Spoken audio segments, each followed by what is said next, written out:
이었습니다. KBS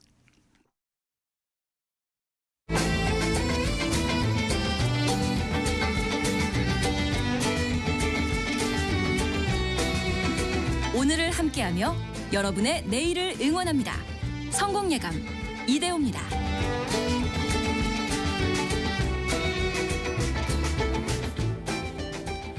성공예감 이대호입니다. 2부의 문을 열겠습니다. 6월 25일 수요일 오전 10시 5분 이 시간도 함께해 주셔서 감사합니다. 오늘 저희가 1부 초반에 내드렸던 경제상식 퀴즈, 그 정답은 사우디아라비아였습니다. 사우디아라비아. 최근에 이제 국제 유가 많은 분들이 주목할 수밖에 없죠. 이란과 이스라엘의 싸움 때문에요. 오펙 회원국 기준으로 석유 생산량이 가장 많은 나라가 어디일까요? 라는 질문이었고요. 문제였고요. 사우디아라비아가 정답이었습니다. 이란이 3등, 2등이 이라크, 1등이 사우디아라비아. 참고로 매장량이 가장 많은 나라는 베네수엘라. 그런데 실제로 베네수엘라는 그만큼을 다 퍼서 생산을 잘 못하고 있죠. 원가 구조가 너무 크고 미국의 제재도 받고 있고. 또 이란 같은 경우에도 뭐 매장량도 많고 합니다만 그 생산량을 그대로 다 수출하기에는 또 국제 제재를 받았던 적도 있어가지고 그게 다 그 나라의 이익으로 이어지든 못했던 적도 있습니다. 그래서 미국의 금융 제재도 많이 받으면서 이란의 경제 상황이 많이 또 안 좋다라고 하죠. 9310님 싸우지 마란 말이야라고. 예. 요거 제가 아까 애드리브로 할까 하다가 재미없을 것 같아요. 저는 솔직히 좀 참았거든요. 근데 9316님이 그냥 보내주셨기에 그냥 보내주셔서 읽어드렸습니다. 왜 이러시지? 심승빈님 아싸라비아 콜롬비아라고 해서 오답 처리하려고 그랬는데 앞부분에 사우디아라비아라고 써주셨어. 이거 냉정하게 오답 처리했어야 되는데. 고맙습니다. 6900님 1톤 화물 운전하고 있습니다. 국제유가가 내렸다고 해서 다행입니다. 하루빨리 전쟁이 다 끝나길 바랍니다. 빗길에 안전운행하세요 라고 보내주셨네요. 또 함께 이렇게 마음 써주셔서 감사드립니다. 조연우님 어떤 유튜브에서 국제유가 배럴당 $150 간다고 호들갑 떨어서 선물 투자할까 하다가 하루만 참자고 미뤘는데 투자 안 하길 천만 다행인 것 같습니다. 예, 진짜 그거는 하늘도 모르는 영역이죠. 예. 또 이제 원유 선물 같은 경우는 또 레버리지도 엄청 크다 보니까 밤사이에 그러니까 어제 하루에만 한 8% 정도 국제유가가 빠졌는데 레버리지까지 하면은 하루에만 아마 수십 %의 손실이 났었을 겁니다. 안 하시길 잘하셨습니다. 뭔가 이 홀짝 게임은요 많이 할수록 손해입니다. 증시 상황도 한번 보겠습니다. 코스피가 개장 초에 좀 많이 올랐다가 약간 약세로 반전을 했다가 지금은 강보합으로 다시 돌아서서 3,117포인트입니다. 0.45% 오른 3,117 선에 있고요. 코스닥은 801로 약 0.1포인트 정도 강보합 상황입니다. 증시가 강세 계속해서 이어가고 있고요. 원달러 환율은 1,357원대로 1,350원대까지 내려와 있습니다. 하이닉스가 최근에 굉장히 강세죠. 오늘도 3% 올라서 28만 7천 원대. 시가총액이 어제 종가 기준으로 처음으로 200조 원을 넘었죠. 이제 하이닉스가 209조 원까지 시가총액이 커졌습니다. 삼성전자의 시가총액은 한 360조 원 정도 되고요. 오늘은 강보합 정도이네요. 그리고 현대차가 오랜만에 많이 오릅니다. 5% 정도 오른 21만 7천 원 가리키고 있고요. 방산주는 이란과 이스라엘이 휴전하면서 어제 많이 떨어졌고 오늘도 2~3%씩 방산주가 좀 약세인 흐름이 이어지고 있네요. 현대모비스도 기아까지 현대차와 함께 강세인 흐름이 이어지고 있고요. 코스닥 내에서는 글쎄요 좀 종목별로 역시 엇갈리죠. 레인보우 로보틱스 같은 로봇주가 좀 조정을 받는 모습들이 나타나고 있기도 하고요. 화장품 관련주도 좀 오늘은 쉬어가네요. 창업 트렌드 시간으로 이어갑니다. 장사하시는 분들, 특히 이제 음식점 하시는 분들은 배달 장사를 빼놓을 수가 없는데요. 우리 소비자들에게도 이게 참 당연한 일상이 됐고요. 그런데 자영업 하시는 분들한테는 계륵가도 같다고 합니다. 배달 장사를 하자니 수수료가 문제고 포기하자니 매출이 더 떨어지고 새 정부가요. 그래서 배달앱 수수료 상한제를 만들자 이런 움직임까지도 일고 있는데요. 배달앱들이 또 미리미리 수수료를 좀 낮추는 흐름들도 나타나고 있거든요. 말도 많고 탈도 많은 이 배달 시장 같이 한번 점검해 보시죠. 또 배달로 승부를 볼 수 있는 노하우도 같이 한번 또 배워보시고요. 배달앱 사회적 대화기구에서 이 공정한 플랫폼을 위한 사장협회 위원으로 활동하고 있는 밥한민국의 백진 대표 그리고 창업 플랫폼 창톡의 노승욱 대표와 함께합니다. 안녕하세요. 안녕하세요. 안녕하십니까. 우리 백진 대표님 밥한민국이랑 회사이고 네, 지금 맞습니다. 어떤 식당을 하고 계세요? 지금 저는 강남에서 네. 김치찌개와 냉면 전문점으로 지금 현재 한식 매장을 운영하고 있습니다. 한식 매장. 네. 주로 배달 중심인가요? 지금은 노년점은 100% 배달 전문점입니다. 다른 또 프랜차이즈들도 있는 거고요. 가맹 네네. 점주분들도 계시는 거고요. 네, 맞습니다. 마이크 조금만 더 마이크 쪽으로 가까이 네네. 와주시면 네. 더 좋을 것 같습니다. 그러면 한식 중에서도 많이 하시는 메뉴가 김치찌개랑 냉면을 가장 많이 하고 있습니다. 요즘 냉면 시즌이잖아요. 그렇죠. 많이 나갑니까? 엄청 많이 나가고 있습니다. 죄송합니다만 얼마나 나가는지 여쭤봐도 될까요? 전체 냉면 그릇만 따질 수는 없지만 전체적으로는 하루에 200에서 한 400그릇 정도 나가고 있습니다. 그게 논현동 매장에서는 다 배달로 네, 맞습니다. 나가고 있는 거고요. 배달 비중이 그럼 100%라고 볼 수밖에 없는 거고요. 네, 맞습니다. 다른 가맹점주분들도 마찬가지예요. 홀 매장이랑 병행하는 매장도 있고요. 어. 네, 배달 전문도 있고요.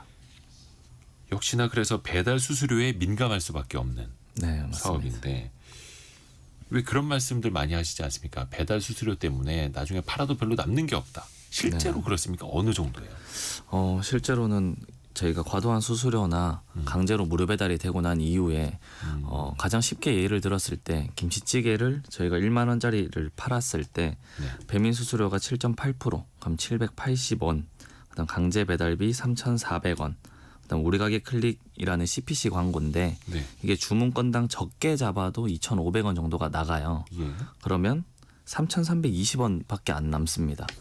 그럼 여기서 저희가 배달비 다시 여기서 원가, 인건비, 공과금을 빼면 실질적으로 10,000원짜리 한 개를 팔아서는 마이너스가 날 수밖에 없는 구조예요 지금. 그러니까 이른바 판관비라고 하는 인건비라든지 공과금 이런 거 빼기 전에 팔아서 남기는 게 3,300원 정도고 10,000원짜리 그렇죠. 팔았을 때 맞습니다. 여기서 인건비라든지 다른 걸 또 빼면 오히려 손해다. 그렇죠.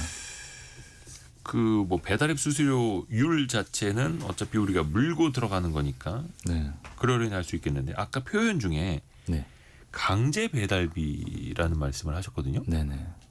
강제 배달비라는 게 어떤 개념이에요? 이게 대부분 뭐 어떤 뭐 품목 이름이에요? 아니면 대표님이 생각하시는? 아닙니다. 그냥 배달비가 예. 원래는 매장에서 선정을 할 수 있었어요. 뭐 네네. 거리별로 또는 금액별로 주문을 많이 해주면 배달비 할인을 많이 해줄 수 있는 그런 식의 구조였는데 이제 플랫폼 업체들에서 배달비를 무료라고 광고를 하면서 네. 대대적인 광고와 매장에는 무조건 배달비를 3,400원 정액제로 무조건 내세요. 예. 그래서 바로 옆집에 주문이 들어와도 무조건 3,400원 부가세 미포함으로 내야 되는 지금 입장인 거죠. 저도 간혹 그 배달앱 띄워보면 전 뭐 건당 뭐 3,000원 이런 식으로 내고 있는데 밑에 또 항상 알림이 뜨는 거예요. 네. 지금 무료 회원 가입하시면 배달비가 무료. 그런 거 말씀하시는 거죠. 맞습니다. 그럼 소비자 입장에서는 뭐야 이거 회원 가입하면 배달비가 무료야? 라는 일종의 멤버십 같은 건데 그렇죠. 소비자는 무료로 이용을 하지만 네, 가맹 점주들은 자영업 하시는 분들은 배달비를 내는 거예요. 그렇죠. 그래서 그걸 전적으로 다 내는 거죠. 가맹점에서. 강제 배달비라고 표현을 하신 거고요. 네, 맞습니다. 그런 구조가 있는 거네요. 네. 노승욱 대표님, 어떻게 네. 다른 식당들도 좀 비슷한 상황입니까? 이거? 네, 이거는 이제 플랫폼에서 그 게임의 룰로 이제 만들어 놓은 거니까요. 그리고 이런 룰이 수시로 바뀐다는 게 또 이제 문제인데요. 그러니까 배달만 전문으로 하는 분들 입장에서는 수수료가 일종의 임대료라고 볼 수가 있는데, 그러니까 좀 입지 좋은 데 들어가는 대신에 좀 뭐 한적한 데 들어가서 임대료를 아끼고 대신에 이제 배달 수수료를 내는 건데, 이런 게 이제 배달 앱이 정하는 대로 이제 수시로 바뀌니까요. 그래서 요즘은 이제 배달로 이제 위주로 하던 데들이 이제 많이 이제 수익이 진짜 줄어들고 있어. 카페 같은 객단가가 낮은 브랜드들은 이제 많이 폐업을 했고요. 그래도 이제 예전에는 좀 단골이 많거나 해서 그 1등 매장들은 상위에 노출이 되고 하면은 좀 수익이 나는 구조였는데 이게 다 이제 정률제로 바뀌면서 상위 노출이 돼도 이제 메리트가 없어지는, 그래서 다 같이 힘들어지는 구조로 좀 바뀌고 있습니다. 하나하나 또 같이 따져볼게요. 그러면은 아까 그 강제 배달비라고 백진 대표님이 표현해 주셨던 이른바 뭐 쿠팡이츠도 그렇고 배달의 민족도 그렇고 유료 회원 멤버십 가입을 하면 소비자 입장에서는 배달비가 훨씬 더 싸지는 그리고 또 몇 번은 무료로 이용할 수 있는 이걸 말하는 거잖아요. 네네. 근데 결국 사실은 무료 배달이 아니었던 거고 네. 그 금액을 누군가는 내야 하는데 식당 하시는 분들이 내셨던 거고요. 맞습니다. 그러니까 그 작년부터 이제 쿠팡이츠가 시작을 해서 이제 무료 배달이 이제 시작이 됐는데 이게 사실 100% 무료가 아니에요. 당장 이제 주문하시는 소비자분들한테 당장은 무료. 그것도 이제 배달의 민족 같은 거는 배민 클럽이라는 걸 가입을 해야 예, 되는데 멤버십 가입하면 이 가입비가 이제 한 4,000원 정도를 내게 돼 있고요. 뭐 프로모션을 해도 2,000원 정도 내게 돼 있고 그리고 쿠팡이츠도 쿠팡 와우 회원이면은 이제 그 무료인데 이 회비가 전에는 이제 5,000원 정도였는데 8,000원으로 작년에 올랐죠. 예. 그러면서 사실 이제 3,000원만큼을 더 부과를 하고 있는 거고 그래서 100% 소비자한테도 무료가 아니고 또 그 사장님들이 그거를 이제 부담을 하는데 사장님들도 이거를 이제 부담이 이제 늘어났으니까 음식값에 전가를 하게 되는 거죠. 그러면서 이제 이중 가격제 같은 것들이 생겨나기 시작을 했고 결국 돌고 돌아서 소비자한테 돌아오는 거죠. 네. 그래서 무료 배달이라고 하지만 사실 고객한테도 사장님한테도 무료가 아니다. 그런 상황입니다. 근데 배달 플랫폼들은 많이 벌어요. 그렇죠. 이제 무료 배달이라고 하니까 이제 주문이 이제 좀 많이 늘어나고 그래서 이제 매출은 이제 작년에 이제 배민하고 쿠팡이츠가 다 동시에 이제 급성장을 했는데요. 네. 배민 매출은 이제 작년에 한 4조 3천억으로 전년 대비해 1조 이상 이렇게 늘어났고 쿠팡이츠도 1조 한 9천억 정도로 전년 대비 한 2배 이상 늘어났습니다. 엄청 늘었네요. 네. 이야. 근데 이게 결국은 무료 배달이 소비자한테 좋은 것도 아니고 네. 이른바 표현이 좀 격하긴 합니다만 강제 배달비라는 표현을 점주분들은 또 쓰실 정도고 네. 근데 그 사이에서 이런 배달 플랫폼들은 조 단위로 매출이 늘고 있고 맞습니다. 어마어마하네요. 그 배달앱 상생 협의체 있지 않습니까? 네. 여기에서 그래서 이게 문의만 무료인 무료 배달을 하지 마라 네. 이렇게 또 중재하기도 했다는데 이거 뭐 개선이 된 건 없는 거예요? 어때요? 네, 그 무료 배달 중단을 권고를 했는데요. 이게 네. 강제 사항이 아니다 보니까 배달의 민족이랑 쿠팡이츠가 이걸 받아들이지 않고 있고, 그래서 사실 무료라는 표현을 쓰지 마라. 4,000원, 표현 자체가 8,000원 내지 않느냐. 근데 지금도 무료 배달이라는 표현을 쓰고 있습니다. 이런 거는 공정위가 과장 광고인지 허위 광고인지 들여다볼 수 있잖아요. 네, 네. 그래서 지금 계속 이제 상생 협의체에서 이제 협의를 하고 있는 과정인 거죠. 저도 그거 몇천 원짜리 가입은 안 했습니다만 궁금하긴 하더라고요. 아 이게 어떻게 해서 무료 배달이지?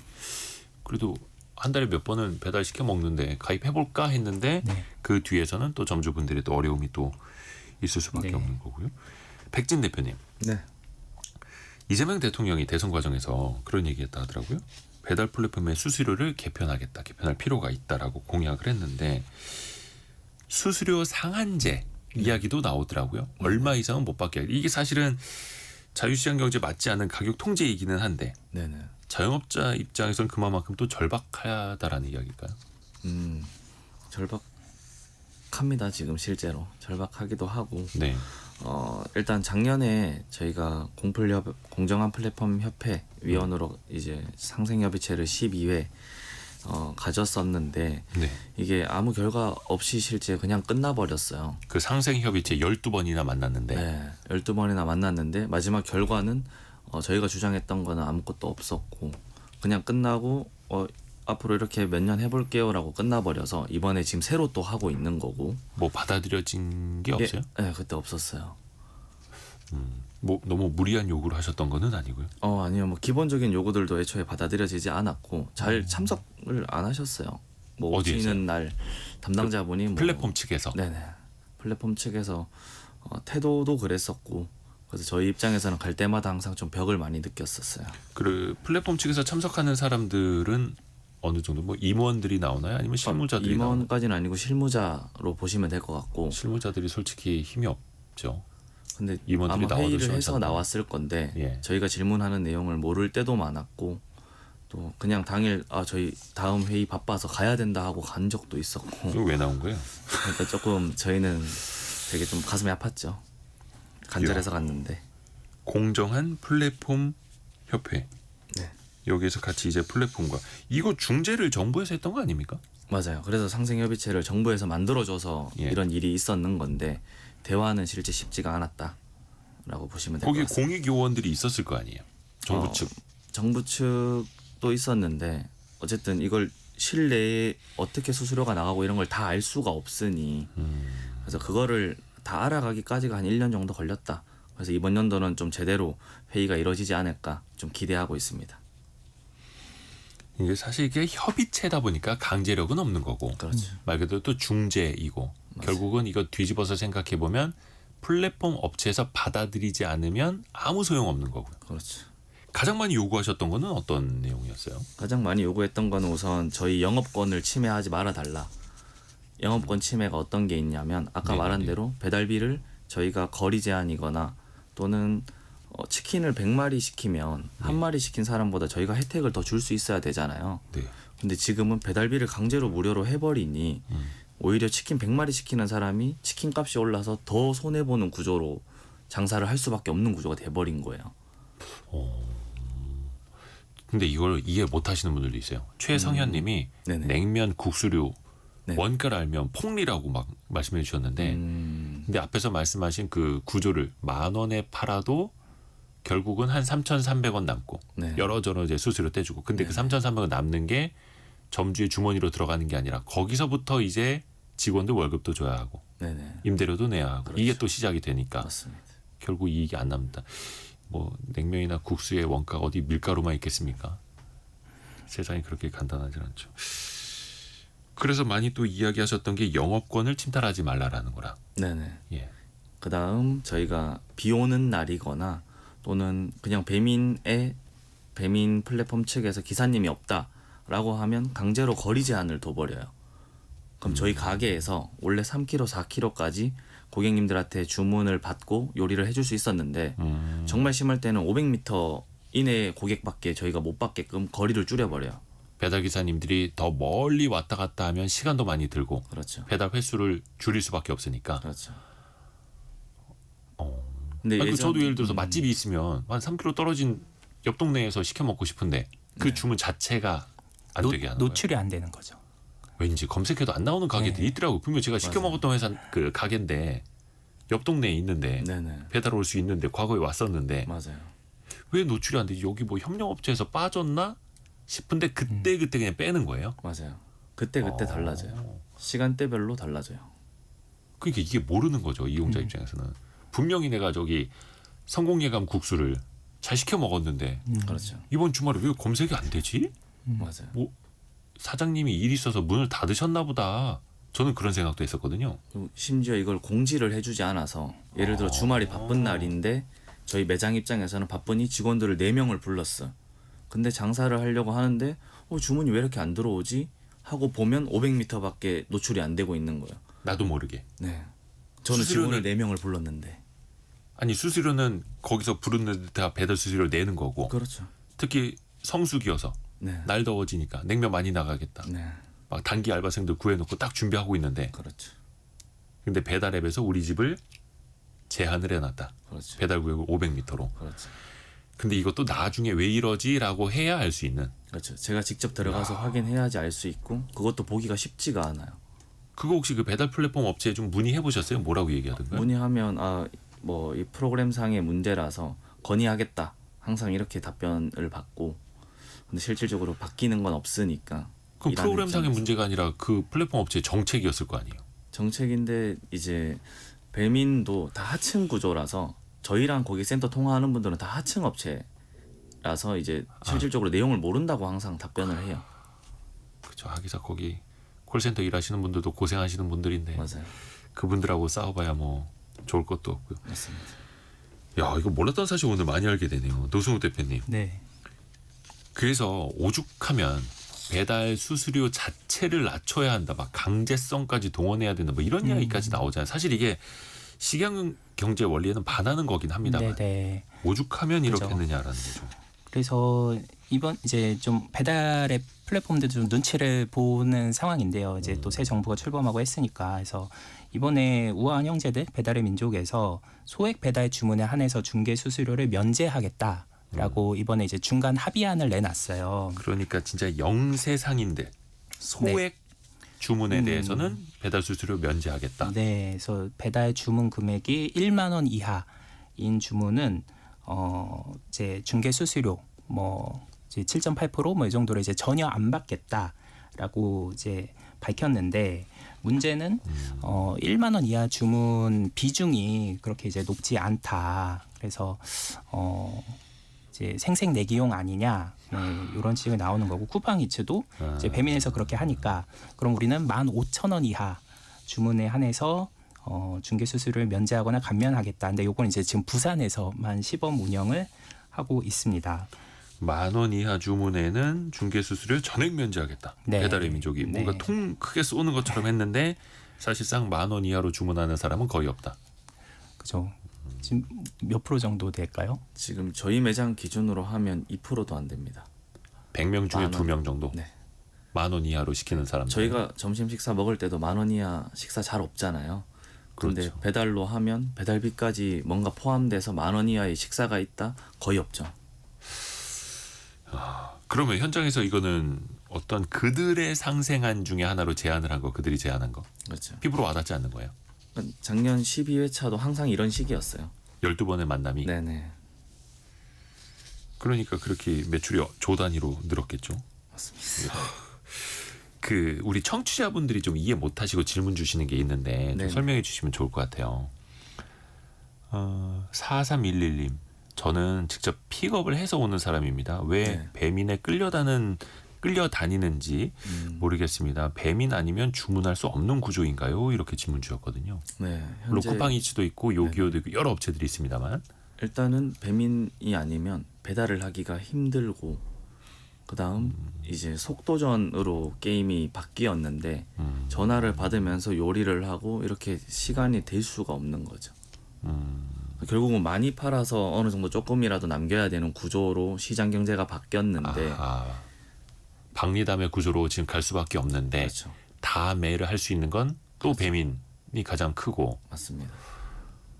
근데 또 이게 반대편에서는 예전에는 그렇게 전화 받으면서 요리하셨었는데 우리 앱으로 인해서 훨씬 더 편리해지셨잖아요. 그렇죠. 그래서 더 많이 파시게 됐잖아요. 또 이렇게 얘기하잖아요. 맞아요. 그러니까 아까 질문해주신 그런 대표님들이나 대화를 할 때 예전에 전화 받으면서 할 대로 돌아가면 되지 않아?라고 하는데 전화 받는 사람이 인건비가 3배가 올랐는데 그렇게 할 수가 없는 구조가 된 거죠.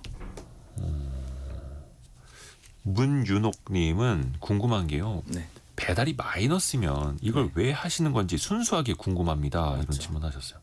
그래서 아까 말한 대로 10,000원짜리 주문을 가정을 했을 때 마이너스가 난다라는 거였고 실제 2명이서 먹는 분들도 많고 3명이서 먹는 분 또는 한 번 시킬 때 내가 2끼를 해결하는 분들도 많아서 그래서 이거는 수익률은 실질적으로는 장사하는 거를 잘 보고 따져보면 그래도 남으니까 장사는 하겠지라는 생각들도 조금 가지면 좋을 것 같습니다. 근데 그 어려운 와중에서도 뭔가 계속 또 자영업하시는 분들은 짜낸다는 거잖아요. 맞아요. 근데 그게 너무나 극소수라서 지금 제가 강남에서 장사를 하고 있는데 강남에 1등을 하고 있는 대표들도 이번 달 남을까 걱정을 한다면 나머지 다른 뭐 소상공인 분들은 실질적으로 자기 인건비 월급도 못 가져가는 게 훨씬 많지 않을까? 그러니까 저희가 계산해봤을 때는 많이 나오는 수치인 거죠.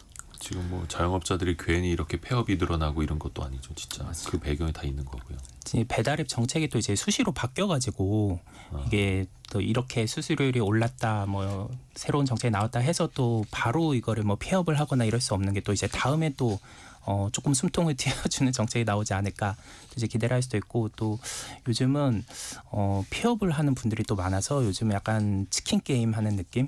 그러니까 살아남기. 옆 가게가 언제 문 닫나. 아이고야. 네, 이거 그거를 뭐 무슨 반도체 산업도 아니고 그때까지 버티기 경쟁을 하는 그런 느낌도 있습니다. 그렇게 해서 어찌 됐든 간에 또 그 안에서 박리담회를 해야 하고 맞습니다. 그 싸움에서 버텨야 하고. 그러면 이게 또 좀 고민이 되는 지점이 너무 많아가지고 그 배달의 입장에서는 보면 작년이었죠. 공정위에서 그 담합 혐의도 조사를 좀 했었는데 그 결과는 어떻게 담합이 있었다는 겁니까? 없었다는 겁니까? 결과로는 아직 뭐 담합이 있었다라고 나온 거는 없는데 예. 저희가 개인적으로 느끼기로는 두 플랫폼이 수수료율 이런 것도 맞추기도 하고 누가 올리면 또 몇 달 뒤에 바로 또 따라 올리기도 하고 근데 결론은 이런 것 같아요. 저희가 뭔가를 소비를 할 때 비용이 증가하면 그만큼의 서비스가 늘어나든 뭔가 혜택이 있어야 되는데 저희 자영업자 입장에서는 비용은 엄청나게 늘어났는데 오케이 그럼 앞으로는 어떻게 우리가 서비스를 받을 수 있거나 편해지는 게 있어? 우리 인건비를 줄일 수 있는 게 있어? 라고 했을 때 서비스는 오히려 떨어지는 거죠. 아까 말한 것처럼 거리 제한이 생기고 장사는 더 힘들게 하는데 수수료는 높아지고 이게 좀 비상식적인 구조이기도 하고 그거를 저희는 담합으로 볼 수밖에 없는 거죠. 근데 이게 사실 담합이라는 게 그 과정을 보는 거잖아요. 네. 그 안에서 우리 이 퍼센테이지로 맞춥시다. 서로 뭐 이메일 오간 게 있다라든지 네. 쪽지를 주고받은 게 있다라든지 그런 물증이 있어야 되는데 그게 아니라 저 회사가 지금 몇 점 몇 퍼센트로 했네. 그럼 우리도 몇 점 몇 퍼센트로 하자라고 했다면 이건 또 담합은 아니더라고요. 네. 경쟁이라고 보는 거니까. 그 쿠팡이츠가 수수료율을 9.8%로 하고 있었는데 네. 배민이 이제 6.8%로 하다가 9.8%로 똑같이 올렸잖아요. 우리가 내렸는데 저기 안 내리네. 그럼 우리 다시 올리자. 막 이런 것도 있는 거예요. 네, 그러니까 그게 너무 이렇게 0.1%까지도 정확하게 하니까 이제 이게 담합으로 겉으로는 이제 보이는데 그런 게 사전 교감했다는 물증은 없으니까 이제 그 조사에서는 뭐 일단은 담합은 아니다 이렇게 나온 거지만 결과적으로는 이렇게 담합처럼 된 거죠. 그러게요. 근데 이게 상생협의체에 들어가서 12번이나 미팅을 해도 돌아오는 거는 늘 같은 답이고 네. 달라진 건 없다라고 말씀해 주셨고 약간 이게 좀 자생력을 키울 수 있는 방법도 좀 같이 고민해 보면 좋을 것 같아요. 아까 이제 마른 수건 쥐어짜듯이 네네. 그 안에서도 어떻게 되든 돈을 남기기 위해서 노력하고 계시다라고 하셨잖아요. 네네. 어떤 방법을 실제로 좀 쓰고 계세요? 실질적으로는 아까 잠시 지나쳤는데 예. 그 마트가 두 개가 경쟁을 하면 예. 마트의 상품이 저렴해지는 게 정상적이잖아요. 그렇죠. 근데 그게 오히려 비싸지는 구조가 불합리하다. 거를 아까 좀 한 번 더 꼬집고 싶었고 네. 방금 질문해주신 이제 어떻게 살아남고 어떻게 마른 수건 짜서 자영업자들이 살 수 있을까 해서는 실질적으로 줄일 수 있는 게 인건비 명목 또는 예전엔 상품을 많이 취급해서 고객한테 많은 서비스를 할 수 있었다면 서비스를 제한적으로 할 수밖에 없게끔 된 거죠. 그래서 효율적으로 내가 식재료나 원가율을 낮추고 결국 건드릴 거는 원가율이나 인건비밖에는 없어요. 자영업에서는. 네. 인건비라고 하면은 또 최저임금 오를 수도 있잖아요. 이미 오르는 게 공표가 좀 됐고 또 내년 건 아직 결정이 안 됐습니다만 네, 지금 결정은 안 1030원이고. 네네. 근데 메뉴를 효율화한다라는 건 어떤 개념이에요? 메뉴 효율화는 예를 들어서 된장찌개 뭐 5인분, 순두부찌개 5인분, 김치찌개 5인분 이렇게 15인분이 주문이 들어왔다면 네. 그거를 만들기 위해서 저희가 미리 준비할 작업들이나 식재료들을 보관하는 비용이 들잖아요. 네네. 근데 그거를 만약에 김치찌개 25인분, 약 10인분이 더 늘어도 훨씬 일이 편하다는 거죠. 그러니까 조금 더 원가 구조가 그리고 시간을 아낄 수 있는 구조로 미리 세팅을 해놓는다. 그렇죠. 라는 거예요. 이게 그 또 시스템화도 가능합니까? 뭔가 왜 프랜차이즈 업체들도 M&A 많이 하고 사모펀드들도 그런 음식 프랜차이즈들을 인수를 해서 네, 물류 체인이라든지 이런 거 효율화하면서 막 비용 엄청 절감하더라고요. 그렇죠. 근데 이게 과연 자영업자 입장에서 가능할까? 실제 정말 1인 매장으로는 쉽지 않은 게 현실인 것 같고요. 그래도 1인 매장들끼리라도 또 예를 들어 공정한 플랫폼 협회라든지 이렇게 협회를 좀 모아서 우리가 한 10개, 20개 매장이 한 곳에 야채를 산다든지 한 곳에 유통업체를 뚫는다든지 그런 식으로도 좀 가능할 것 같아요. 그래서 저희도 야채나 이런 것들을 다 매장에서 썰어야 되면 다 인건비잖아요. 네네. 그거를 공장에 내가 개인으로 맡기기에는 물량이 안 되니까 안 받아주는데 그렇죠. 우리가 20곳 썰은 곳 프랜차이즈는 아니지만 우리 다 같이 공장에 맡길게 하는 식으로 이제 인건비를 줄이거나 또 노동력을 최대한 좀 돈을 벌 수 있는 일을 할 수 있도록 좀 힘을 아낄 수 있는 거죠. 예를 들어서 어떤 먹자 골목이 있다면 그 먹자 골목에 있는 상인회 차원에서 식재료를 공동 구매하거나 이런 네, 식으로요. 맞습니다. 그것도 하나의 상생이 되겠네요. 네. 노수욱 대표님, 네. 좀 짜내는 전략, 또 네. 어떻게 해서든 자영업자들이 성장할 수 있는 전략 어떤 게 있을까요? 이게 구조적으로 이제 점점 어려워지는 게 과거에는 네. 울트라콜 이런 것도 있었는데 깃발 꽂기 하는. 근데 이런 거는 이제 고정비 개념이었거든요. 울트라콜이라고 하면 상단 노출 같은 거예요. 아니요, 이제 깃발을 하나를 꽂는데 한 8만 원 정도 이제 비용을 내면 특정 지역에서 그 근방까지는 이제 노출이 되는 예, 약간 그 광고 같은 느낌이었는데 이걸 이제 깃발을 이제 몇 개를 꽂느냐에 따라서 이제 상권이 점점 넓어지는 거죠. 근데 요거는 주문이 많이 늘어나고랑 상관없이 이제 깃발 꽂은 만큼만 이제 비용을 냈으니까 이제 고정비 이제 개념이었거든요. 근데 이게 이제 없어졌어요. 4월부터. 그러면서 이제 파는 족족 이제 수수료를 이제 내니까 그러면서 이제 비용을 줄이는 게 자영업자 입장에서 점점 어려워졌습니다. 그러니까 과거에는 이 빠른 성장 전략이라는 게 있었어요. 그러니까 처음에 이제 가게를 오픈을 하고서 이제 주문 건수를 일단 먼저 최대한 늘리자. 역마진을 봐서라도. 그래서 이제 서비스를 이제 팍팍 준다든지 그런 식으로 해서 이제 재주문을 높이고 그래서 뭐 한 3개월 정도는 이제 마진 없이 역마진으로 해서 일단 단골을 많이 확보하자. 예, 그런 시기였는데 이젠 그게 잘 안 통해요? 어려워졌죠. 왜냐하면 나중에는 이제 과거에는 그렇게 해서 재주문이 늘어나면 광고를 줄여도 깃발을 좀 덜 꽂아도 이제 광고를 안 해도 이제 그 주문이 늘어났는데 요즘은 그 주문하는 만큼 계속 수수료를 내야 되니까 정률제로 바뀌면서 구조적으로 어려워졌습니다. 또 우리 청취자분들 질문 중에 또 이런 것도 많이 들어옵니다. 문윤홍님이 또 질문 올려주셨는데 공공 배달 앱 성공하지 못한 이유는 뭘까요? 그 백진 대표님 같은 경우에는 그 공공 배달 앱 입점해서 주문 받는 건 없습니까? 지금 땡교요가 서울시에서 밀고 있어서 그래도 주문량이 늘고는 있는데 일시적으로 뭐 혜택을 서울시에서 줬기 때문에 느는 구조고 실제로는 그거를 운영하는 회사가 크게 없는 느낌인 거죠. 고객센터 같은 경우도 12시면 문을 닫아버린다든지 고객센터에 인원이 적어서 뭐 연락이 문제가 생겼을 때 해결을 못한다든지 관리 차원이 안 되니까. 그리고 이제 민간 배달 앱들은 이제 가게들이 많이 들어와야지 소비자 선택권이 많아지니까 소비자도 이제 들어올 유인이 생기는데 그런 게 다 이제 영업사원이 이제 매장에 다니면서 우리 앱에 입점하세요 이런 거 해야 되는데 공공 배달 앱은 그런 게 또 투자가 부족하다 보니까 또 프로모션도 적고. 그렇죠. 그 대기업 자본들 막 해외 자본까지 투입이 돼서 엄청나게 프로모션하고 무료 쿠폰 막 쏘고 하는 데랑 또 공공이 운영하는 곳이랑 또 그 힘의 차이가 또 다를 수밖에 없는 거고요. 심승빈 님이 혹시나 해서 직접 가서 포장을 하거나 식당 내에서 먹으면 좀 싸거나 또 서로에게 도움되지 않을까 해서 찾아가면 가격이 똑같다면서 그냥 앱으로 주문하라고 하시네요. 이해가 잘 안 됩니다. 김이슬 님도 그럼 어플 안 쓰고 포장하면 할인해 주시나요? 저도 참 그게 궁금해요. 이렇게 보내주셨거든요. 그게 해줘야 되는 게 맞는데 또 막상 주문 수가 많아야지 배민에서 상인 노출이 되든지 이런 것들도 또 신경을 양쪽을 다 써야 돼서 그게 무작정 배민으로 주문 온 거를 뭐 취소하고 전화로 포장해 주세요 할 수도 있잖아요. 그럴 수가 없는 구조로 이 시스템이 짜여 있는 것 같아요.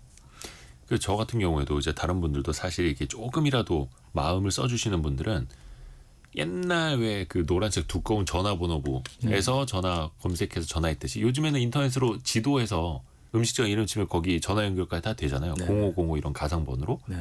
저는 그렇게 전화해서 배달하는 경우도 있거든요. 근데 알바생인지 좀 오히려 더 그걸 귀찮아하는 느낌이 드는 거예요. 맞아요. 그냥 앱으로 주문하시면 빠른데요. 투명스럽게. 맞아요.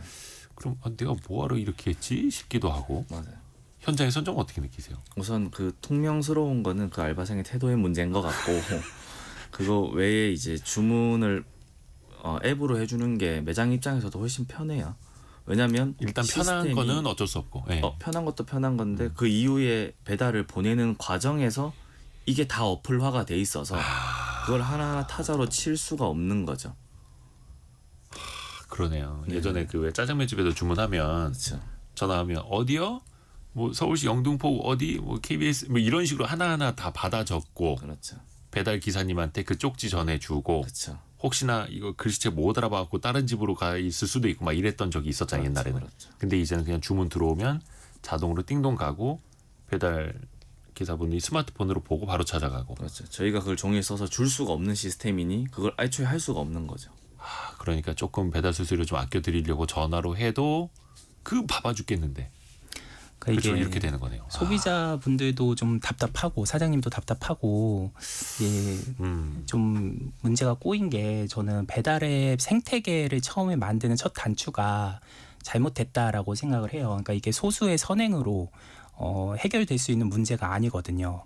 이게 사장님들 입장에서는 이제 뭐 일부 그런 분들 이제 마음은 고맙죠. 근데 이런 이제 시스템적인 구조적인 문제가 있으니까 그래서 이 배달 앱이 우리나라랑 이제 해외랑 좀 다른 게 네. 해외는 이 우리나라만큼 자영업자가 많지도 않고 예, 경쟁이 좀 덜 치열하고 그리고 프랜차이즈 위주거든요. 그러니까 대형 업체들. 네, 그래서 사장님들이 이제 처음에는 배달 앱으로 주문을 받아도 이제 재주문은 자사 배달 앱으로 이제 유도를 하는 시기거든요. 그러니까 이제 배달 앱 수수료가 마케팅비다 생각을 하고 예, 조금 비싸더라도 이게 계속 반복되지 않는다 생각을 하니까 약간 투자 개념으로 들어가는데 우리나라 배달 앱은 이제 개인 자영업자들이 많다 보니까 이제 자사 앱도 활성화가 안 돼 있고 그래서 이 수수료가 이제 마케팅비가 아니라 이제 계속 반복적인 고정 지출이 되는 거죠. 이 갑을 관계에서 힘의 균형이 좀 좁혀질 수가 없는 거네요. 맞습니다. 그래서 이제 배달 앱이 이제 이런 구조를 이용을 해가지고 이제 지금 매출을 엄청 높인 건데 처음부터 이제 상생을 하려고 했다면 이 배달 수수료로 직접 과금하는 걸로 수익 모델을 삼기보다 이제 배달을 통해서 이제 거의 월 1억 건 가까이 트래픽이 발생하거든요. 네.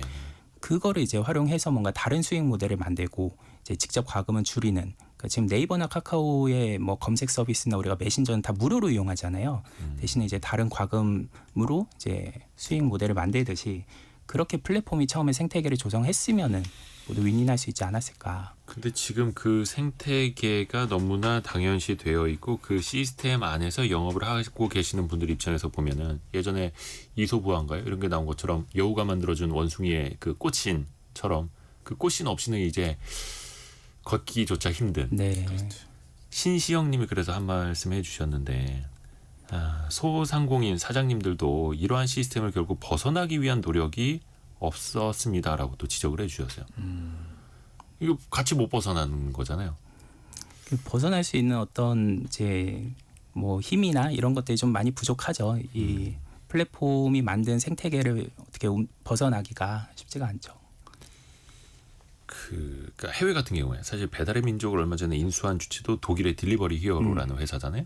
근데 해외 같은 경우에는 프랜차이즈 어떤 거기도 대기업이다 보니까 이 플랫폼 대기업과 협상력이 있고 네. 아니면 대등하게 우리 앱으로 그 다음부터는 오세요. 쿠폰도 쏘고 요즘 뭐 피자라든지 치킨 대형 프랜차이즈는 그런 식으로 한다면서요. 네. 그래서 지금도 주문이 많은 프랜차이즈, 인기 프랜차이즈는 협상력이 있어요. 그래서 배달앱과 이제 직접 협상해서 여기는 뭐 중개료 수수료를 좀 낮춰준다든지 아니면은 개인 사장님들 중에도 장사가 잘 되는 가게는 배달앱이 따로 좀 특혜를 주는 그런 것들이 있다고 하더라고요. 그래요? 네. 네네. 그렇게 저희 협회에 그런 자료들도 많이 넘어오고 그래서 뭐 프랜차이즈는 과거부터 많았었어요. 수수료율을 줄인다거나 아니면 수수료율은 그대로 하되 다른 쿠폰 혜택을 배민에서 밀어준다거나 그런 것들이 많아서 일반 매장이 살아남기가 좀 더 힘들어진 구조죠 지금도. 그렇죠. 밀어준다라고 해서 그게 또 영원한 건 아니고 구조적인 것도 아니고 일시적인 걸 수도 있는 거고요. 백진 대표님이 보시기에 이게 참 자영업 많이들 요즘에는 줄어드는 시대이기는 합니다만 네. 또 100세 시대고 또 근데 은퇴 연령은 또 거의 정해져 있고 또 노후를 위해서라도 이 자영업도 준비하시는 분들도 있거든요. 네. 어떤 점을 조금 더 주의하시면 좋을지 조언 좀 부탁드릴게요.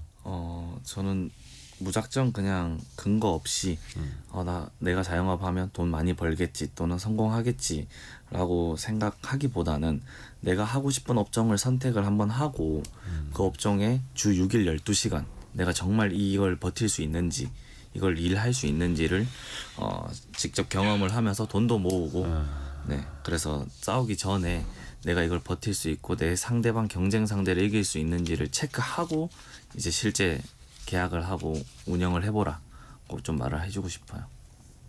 같은 골목 상권에 있는 곳도 경쟁이고 네. 옆 동네 같은 프랜차이즈 매장에 다른 동네에 있는 매장도 경쟁이고 이 배달 플랫폼과 어떻게 보면은 같이 갈 수밖에 없는 이제 생태계 안에 있는데 또 그들과도 신경이 안 쓰일 수가 없고 그렇죠.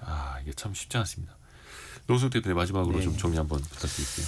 네, 지금 배달을 100% 전문으로 하는 데들은 지금 수익이 나기가 아예 어려운 구조다라고 해요. 그러니까 배달 앱이 특히 이제 배미는 이제 독일 기업 인수를 하면서 이 투자를 했던 이제 시기를 지나서 지금은 이제 회수를 하는 과정이다 보니까 이제 자영업자가 지금 뭐 수익이 나든 말든 이제 좀 말도 안 되게 수수료를 올리고 있다. 그런 게 지금 현장의 목소리거든요. 그래서 배달만 100%로 하는 거는 이제 지금은 좀 쉽지 않은 상황이니까 이제 호를 병행을 하는 걸 이제 많이들 추천을 하시고 그리고 또 이제 매장 영업을. 네. 그리고 수수료가 어떻게 바뀌는지 이런 게 이제 수시로 바뀌거든요.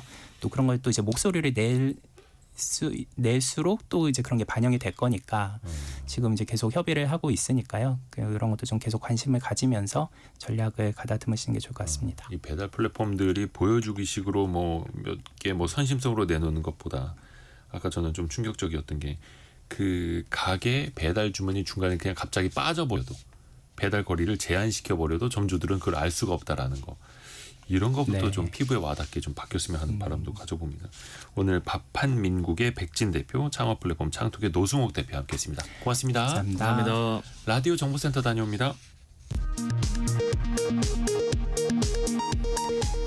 2차 추가 경정 예산안에 대한 국회 심사가 오늘부터 본격 시작됩니다. 여당은 6월 임시국회 종료일인 다음 달 4일까지 추경안을 처리한다는 방침입니다. 한국경제인협회가 매출액 기준 600대 기업을 대상으로 조사한 결과 7월 기업경기 실사지수 BSI 전망치가 94.6으로 집계됐다고 밝혔습니다. BSI 전망치는 2022년 4월부터 기준치인 100에 미치지 못하며 40개월째 부정적인 가운데 역대 최장 부진 기록을 경신 중입니다. 식품의약품안전처가 주요 중고거래 플랫폼에서 의약품을 불법 판매한 게시글 2,829건을 적발해 삭제 조치했다고 밝혔습니다. 식약처는 온라인에서 의약품을 판매하는 행위는 불법이고 특히 개인 간 거래 의약품은 변질, 오염 등 위험이 크다며 주의를 당부했습니다. 지금까지 라디오 정보센터 뉴스 정한나였습니다. 청취자 여러분의 질문이 콘텐츠가 되는 시간입니다. 애프터 서비스 유혜진 리포터 함께합니다. 안녕하세요. 네, 안녕하세요. 청취자분들의 질문을 들어보죠. 네, 어제 퀴즈 정답이 올해 최저임금 1030원이었는데요. 1137님, 저는 요양보호사로 일을 하는데 작년 최저시급을 받고 있습니다. 올해 연말에 차액을 따로 준다는데 이건 문제가 없나요? 하고 질문하셨는데요. 네. 이기쁨 노무사에게 자문을 구해봤습니다.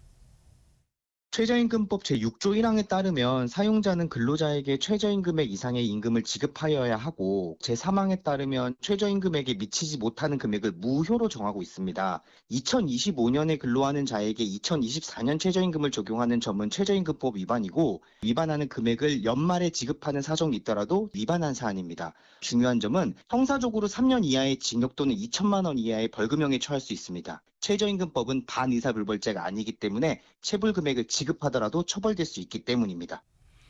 그러게요. 왜 작년도 최저임금을 적용하고 있을까요? 여기 사장님은. 네. 근데 이거는 엄연한 불법. 네. 연말에 몰아서 그 차익을 줄게라고 해도 문제가 된다. 문제라는 거네요. 다음 질문은요. 네, 7081님. 저는 1년씩 계약을 연장하면서 한 직장에서 16년째 근무 중입니다. 정규직은 언제 될 수 있나요? 하고 문자 주셨는데요. 계약직으로 1년씩 16년째. 네. 아이고야. 이기쁨 노무사에 살면 계속해서 들어보시죠. 기간제 및 단시간 근로자 보호 등에 관한 법률 제4조 2항에 따르면 2년을 초과하여 기간제 근로자를 사용한 경우에는 무기계약직으로 간주합니다. 단, 위 규정은 상시 근로자 수 5인 이상 사업장에 적용됩니다. 만약 해당 근로자가 상시 근로자 수 5인 이상 사업장에서 2년을 초과하여 근로하였다면 이미 무기계약직으로 간주되어 보호받습니다. 정규직과의 차이는 채용 과정상 정규직 입사와 계약직 2년 근로 후 무기계약직 전환의 차이가 있고 그 이외에 근로조건은 개별 사업장마다 조금씩 차등을 두기도 합니다. 다음 질문은요. 네, 어제 원탁의 기자들 K시간에 다자녀인 경우 세금 부담을 줄여주는 등 소득세 개편 방향에 대한 이야기들 나눠봤는데요. 네. 문윤옥님, 인적공제를 많이 높이면 어떨까요? 하셨고 6768님, 자녀공제를 대폭 늘려주면 되지 않을까요? 하고 의견 보내주셨는데요. 현재 가족에 대한 인적공제 기준 어떻게 되나요? 아, 네. 기본 공제가 있죠. 1인당 연 150만 원의 인적 공제가 있습니다. 그러니까 소득 있는 사람 본인 말고 배우자, 자녀, 부모 등 부양 가족을 이렇게 공제해 드리는 건데요. 다만 이게 나이 요건은 있습니다. 배우자는 나이 제한이 없습니다만 자녀의 경우에는 만 20세 이하까지만, 부모의 경우에는 만 60세 이상부터 부양 가족으로 공제를 받을 수 있다라는 거고요. 만약에 이분들의 연간 소득 금액이 100만 원을 넘어가면 부양가족에서 탈락이 됩니다. 그러니까 부양가족 탈락이 되는 게 아니라 인적 공제 대상에서 탈락이 됩니다. 네. 하나 더 들어볼까요? 네, 4057님, 부부 합산 소득세로 제도가 달라지면 부부간의 증여, 상속에 대한 세금도 없어지나요? 하셨습니다. 어제 저희가 전달해 드렸던 거는 이제 소득세, 근로소득세 같은 거를 부부 합산으로 하는 방향으로 소득세 체계를 개편하는 걸 중장기적으로 정부가 검토하기로 했다라는 거였고요. 네. 증여세, 상속세는 아예 소득세와는 다른 별개의 세목입니다. 유혜진 리포터 고맙습니다. 감사합니다. 자, 6월 25일에 함께한 성공예감 이대호입니다. 여기서 마무리하고요. 내일 아침 9시 5분에 또다시 찾아오겠습니다. 성공예감은 오늘도 여러분을 응원합니다.